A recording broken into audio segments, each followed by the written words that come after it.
साथियों, यदि ज्योतिष शास्त्र में आपकी थोड़ी सी भी रुचि है तो आपने जरूर सुना होगा कि ये ग्रह उच्च का है। और इस उच्च का है शब्द सुनते ही बस हम मंत्र मुग्ध हो जाते हैं कि बस मजा आ गया। अब इस ग्रह की जब भी महादशा आएगी, अंतरदशा आएगी, ये हमारी बल्ले बल्ले कर देगा। साथियों, सभी परिस्थितियों में ऐसा कहना उचित नहीं है। आज इस एपिसोड के माध्यम से और हर एक लग्न में हम चर्चा करेंगे इस श्रृंखला के माध्यम से और जानेंगे कि कब उच्च का ग्रह होते हुए भी वो आपको नकारात्मक परिणाम देता है। हर परिस्थिति में उच्च का ग्रह अच्छा नहीं होता। उच्च के ग्रह को लेकर के ये गलतफहमियां आज हम दूर करने जा रहे हैं। तो मेरे बहुत ही प्रिय और बेहद सम्मानित साथियों, हृदय की असीम गहराइयों से अभिनंदन, बहुत बहुत हार्दिक स्वागत। साथियों, शुरुआत करते हैं आज हम मेष लग्न से। और ये जो आप मेष लग्न की जन्म पत्रिका देख रहे हैं, इसमें द्वितीय भाव के लॉर्ड की पहले हम बात करेंगे। पहले हम बात करेंगे शुक्र देव की। जी हां साथियों, इस मेष लग्न की जन्म पत्रिका में द्वितीय भाव के और सप्तम भाव के लॉर्ड स्वयं शुक्रदेव बनते हैं। वैभव के, ऐश्वर्य के कारक हैं। और किसी ज्योतिषी ने आपको कह दिया कि भाई आपकी जन्म पत्रिका में तो शुक्रदेव उच्च के हैं, एग्जाल्टेड वीनस हैं, मजा आ जाएगा और सारा सुख और वैभव आपके चरणों में आकर के गिरेगा। ये कहते वक्त वो ज्योतिषी ये क्यों भूल जाता है, वो शास्त्रों को पढ़ना क्यों भूल जाता है कि ये अति मारक ग्रह उच्च का हुआ है। आपका कोई शत्रु है, पहले पुलिस कांस्टेबल था, फिर वो आईपीएस बन गया। अब आप खुश होंगे क्या? कांस्टेबल होकर के वो आपका जितना बिगाड़ सकता था, उससे ज्यादा अब वो आईपीएस की शक्तियां प्राप्त करके फिर आपका बिगाड़ेगा। तो यहां पर शुक्रदेव 12th हाउस में उच्च के होते हैं, मीन राशि में, व्यय का भाव है वो। जब भी ऐसी अवस्था में शुक्र की दशा अंतरदशा आएगी और आप स्वयं, आपकी कुंडली है या आपके किसी मिलने वाले की परिचित की कुंडली है, साथियों शुक्र ऐश्वर्य वैभव तो बहुत दूर की बात रही, यदि विवाह होने की उम्र हो चुकी है फिर भी व्यक्ति का विवाह संपन्न नहीं हो पाता है। मैं बात कर रहा हूं अगर शुक्र की महादशा चल रही है तो।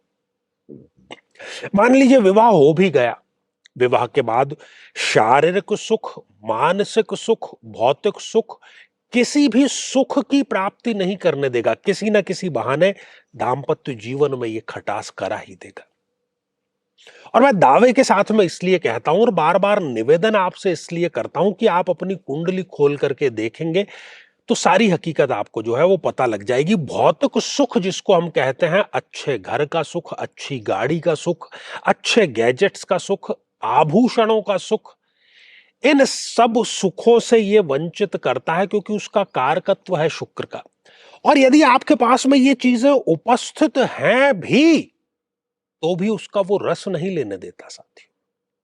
स्त्रियों की खास तौर पर बात करें तो उनको स्त्रीजन्य रोग ये जरूर दे देता है।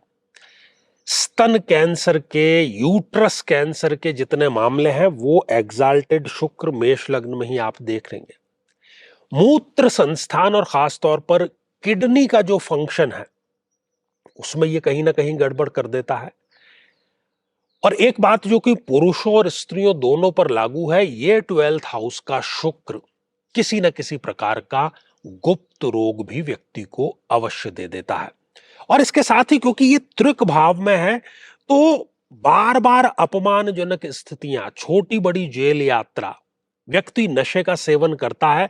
और चूंकि ये वृद्धावस्था के भाव में है तो वृद्धावस्था से संबंधित और लाइफस्टाइल से संबंधित ये रोग अवश्य दे देता है। खर्चों के भाव में है, इसलिए खर्चे इतने हो जाते हैं व्यक्ति कि वो ऋण लेकर के भी खर्चे अपने पूरे नहीं कर पाता है। विदेश का भाव है तो विदेश जाकर के थोड़ी सी सक्सेस और फिर बहुत बड़ा डिक्लाइन, इस अवस्था में शुक्र आपको अवश्य दे देता है। साथियों, अपनी 7वीं दृष्टि से ये शुक्र देव रोग, ऋण और रिपु के भाव को देख रहे हैं। रोग जिनकी हमने अभी चर्चा की, ऋण जिसकी भी अभी हमने चर्चा की, रिपु का अर्थ होता है शत्रुता। बहुत आसानी से आपकी शत्रुता हो जाती है और खासतौर पर उन लोगों से जिनकी आपने दिल से मदद की है। उनका जब सबसे बुरा वक्त था तब आप उनके सामने खड़े थे और साथ में खड़े थे कंधे से कंधा मिला करके, लेकिन जब आपका बुरा समय आया तो उन्होंने तो शत्रुओं से भी बुरा व्यवहार आपके साथ करना शुरू कर दिया। ये 12th हाउस का एग्जाल्टेड शुक्र, वीनस की मैं बात कर रहा हूं।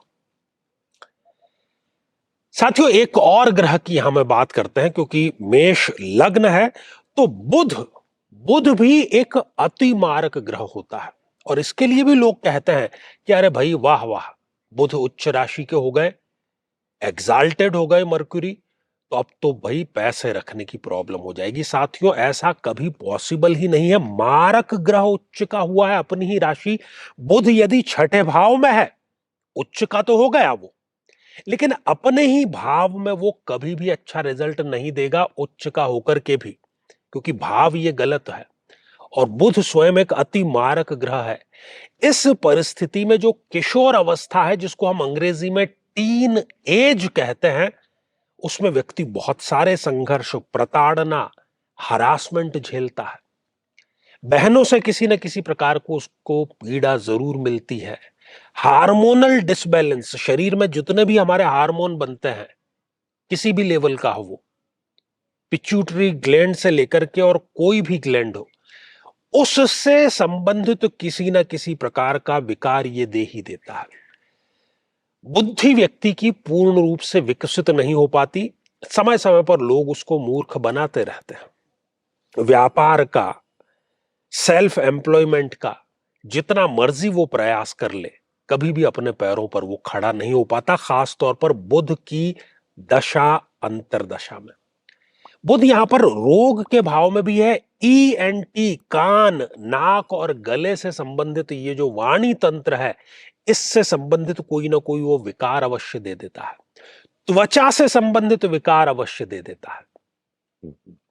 तो ये जो बहुत बड़ी गलतफहमी है ना कि भाई उच्च का हो गया है, अब तो चिंता ही क्या, अब तो स्वर्ग मिलने वाला है, ऐसा कुछ भी नहीं। शास्त्र सम्मत, चुनौतीपूर्ण और पूरे दावे के साथ में हम बात करते हैं। तो इसी गलतफहमी को आगे भी हम दूर करेंगे। और यदि आप भी चाहते हैं कि आपकी कुंडली का सूक्ष्म और वैज्ञानिक विश्लेषण हो, तो आगामी समय में मैं स्वयं इन शहरों में उपस्थित रहूंगा। आप समय लेकर के मिल सकते हैं या फिर टेलीफोनिक या वीडियो कॉल के माध्यम से भी आप जुड़ सकते हैं। और यदि आप चाहते हैं कि आपके किसी एक प्रश्न का निःशुल्क मार्गदर्शन किया जाए, तो हमारे इस वीडियो को आप हाइप कीजिए और उसका जो स्क्रीनशॉट है वो दिए गए व्हाट्सएप नंबर पर जरूर भेजिए, क्योंकि प्रति शनिवार दोपहर 3 बजे जो खास लाइव कार्यक्रम हम लेकर के आते हैं, उसमें हम इन्हीं लोगों के कमेंट्स शामिल करेंगे। तो इसी मंगल कामना के साथ में कि आप सभी स्वस्थ, समृद्ध और शांतिपूर्वक जीवन व्यतीत करें। नमस्कार। साथियों, कई वर्षों के जन्म पत्र का अध्ययन और लाखों कुंडलियों के अध्ययन के बाद हम ये कह सकते हैं कि यदि किसी की जन्म पत्रिका में राहु पीड़ित है, तो उसको इस ग्रह की महादशा में इन 9 लक्षणों का, इन 9 कष्टों का, पीड़ाओं का अवश्य सामना करना पड़ता है। ये भ्रम की स्थिति पैदा कर देता है। व्यक्ति ये निर्णय नहीं ले पाता कि उसके लिए सही क्या है, गलत क्या है। और यदि वो निर्णय ले भी लेता है तो वो निर्णय उसके लिए आत्मघाती साबित होता है। हर एक कार्य में हानि, हर एक कार्य में आकस्मिक समस्याएं सदैव खड़ी रहती है। व्यक्ति नशे की तरफ आकर्षित होता है और उसमें डूब भी वो जाता है। अपने ही लोगों से उसको धोखा मिलता है। विवाह के पश्चात विधवा या विधुर योग भी उसके निर्मित हो जाता है। नाहक ही बदनामी, अच्छा कार्य करने के बावजूद भी बदनामी इसको प्राप्त होती है। छोटी बड़ी जेल यात्रा का योग भी यहां पर निर्मित होता है और घर में सदैव गृह कलेश का वातावरण बना रहता है। लेकिन साथियों, यदि आप भी इन सभी कष्टों से स्थायी और सटीक मुक्ति प्राप्त करना चाहते हैं, तो उसका तरीका है इस ग्रह की महादशा मंत्र साधना दीक्षा, जो विशेष रूप से आपके नाम, आपकी जन्म तिथि के अकॉर्डिंग की जाएगी। और गुरु दीक्षा के माध्यम से अभिमंत्रित माला भी आपको प्रदान की जाएगी, ताकि न केवल ये सारे कष्ट दूर हों, बल्कि ये पूरी की पूरी महादशा आपके लिए शांतिदायक और सुख समृद्धिदायक साबित हो।